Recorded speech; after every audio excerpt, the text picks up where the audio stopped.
you are supporting emerging networks, both in the Philippines and beyond. So why is that an important priority for you in building new networks?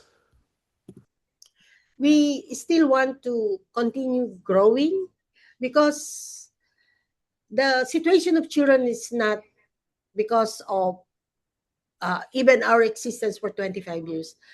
The global setting and also the national setting in the country, there are emerging issues of children which are very damaging and harmful, like the online sexual abuse and exploitation of children. These are new crimes, and we haven't really scratched the surface on this, although we have been working for the last 7 years, and it is becoming a real menace to and a danger and harmful to children. And even the whole country, the Philippines, because we are the hot spot for it. We are the PCM, the Philippines has been researched on, and it is the one producing the more harmful materials against children exploited in the internet. And so we want to continue on working on this, and we need a lot of partners, stakeholders, duty bearers to be able to cover the country and the most vulnerable areas where this crime is happening. And it has to be a one nation approach. So we work with government, uh, all of those, like Department of Justice, like Department of Social Welfare and Development, Department of Education, Department of Interior, local government. So we need to work together to be able to cover the whole country, and also to share from each other experiences and learn from it on how to best stop the exploitation of children in the country. And in the process also, we come across areas where we are still needed. We are needed, like Cebu. Cebu is a big city. It is as big as Metro Manila, and there are high cases of OSAEC in that city.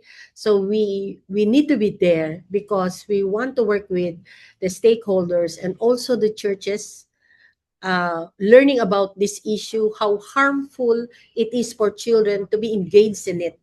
There were families of children in the in the Cebu province. I visited even one municipality where OSAEC is very high, and we have to connect with the churches there, so they will become the protectors of children. And there is a need to train the churches on this issue, and on how they could become significant in the lives of these children, and like reporting, caring for them, um, sharing resources for children. So there are many ways to help children in that particular city. But there are many other cities which are identified to be hotspot for these cases of exploitation. So PCMN would want to still work with a lot of stakeholders in the country. That's why we are continually helping emerging networks, and even working alongside bigger networks of churches already existing, not only starting from zero, but also working alongside others who are already there. And also, we would want to become an inspiration also for other countries like Indonesia, to also form their own networks, and see for themselves how they could further elevate and scale up the work that they've been doing by working together and collaborating with each other. So I think I find inspiration in people being grouped and collaborating among each other to further the cause of protection of children. So I like to be I like PCMN to be still engaged on those things even beyond our borders.